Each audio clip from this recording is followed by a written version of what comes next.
കോൺഗ്രസിലെ മുഖ്യമന്ത്രി തർക്കവുമായി ബന്ധപ്പെട്ടുള്ള സൈബർ അധിക്ഷേപത്തിൽ പരാതിയുമായി KPCC നേതാക്കൾക്കെതിരെ വ്യാജ പ്രൊഫൈലുകൾ വഴി സൈബർ അധിക്ഷേപം നടത്തുന്നു എന്നുള്ളതാണ് പരാതി. 90 വ്യാജ പ്രൊഫൈലുകൾക്കെതിരെ ദീപ്തി മേരി വർഗീസാണ് പരാതി നൽകിയത്.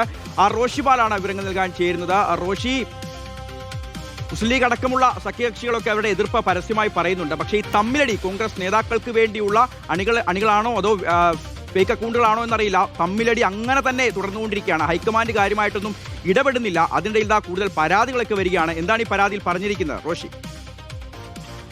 ഷിയാസ്, കോൺഗ്രസിൽ മുഖ്യമന്ത്രി തർക്കവുമായി ബന്ധപ്പെട്ട സാമൂഹ്യ മാധ്യമത്തിലെ അധിക്ഷേപത്തിലാണ് ഇപ്പോൾ KPCC പരാതി നൽകിയിരിക്കുന്നത്. സംസ്ഥാന പോലീസ് മേധാവിക്കാണ് KPCC general secretary Deepthi Mary Varghese പരാതി നൽകിയത്. KC വേണുഗോപാൽ, രമേശ് ചെന്നിത്തല അടക്കമുള്ള പ്രധാനപ്പെട്ട നേതാക്കൾക്കെതിരെ കൃത്യമായ അധിക്ഷേപം ഉയർത്തിയ ഫേസ്ബുക്ക് അക്കൗണ്ടുകൾ വ്യാജമാണെന്ന് പരാതിയിൽ ചൂണ്ടിക്കാട്ടുന്നുണ്ട്. 90 ഫേസ്ബുക്ക് പ്രൊഫൈലുകൾ ഉൾപ്പെടെ ഈ പരാതിക്കൊപ്പം നൽകിയിട്ടുണ്ട്. ഇത് വ്യാജ പ്രൊഫൈലുകളാണ്. ബോധപൂർവം കോൺഗ്രസ് നേതാക്കളെ കരിവാരിത്തേക്കാനുള്ള ശ്രമമാണ് നടന്നിരിക്കുന്നത് എന്നുകൂടി പറയുന്നു. ഏതായാലും വോട്ടെടുപ്പ് കഴിഞ്ഞതിന് തൊട്ടു പിന്നാലെയാണ് കോൺഗ്രസിനകത്ത് മുഖ്യമന്ത്രി ചർച്ചയ്ക്ക് തുടക്കമായത്. അത് പിന്നീട് 3 നേതാക്കളുടെ അണികൾ തമ്മിലുള്ള തർക്കത്തിലേക്ക് വഴിമാറുകയായിരുന്നു. രമേശ് ചെന്നിത്തല, VD സതീശൻ, KC വേണുഗോപാൽ എന്നിവരെ പിന്തുണച്ചാണ് അവരുടെ അനുയായികൾ സാമൂഹ്യ മാധ്യമത്തിൽ പോരിലേക്ക് നീങ്ങിയത്. പക്ഷേ അതിൽ പിന്നീട് നേതാക്കളെ അധിക്ഷേപിക്കുന്ന തരത്തിലേക്ക് കാര്യങ്ങൾ എത്തിയപ്പോഴാണ് അത് പരിശോധിച്ചതിന് ശേഷം KPCC ഇത്തരമൊരു പരാതിയിലേക്കും നിയമ നടപടിയിലേക്കും നീങ്ങിയിരിക്കുന്നത്.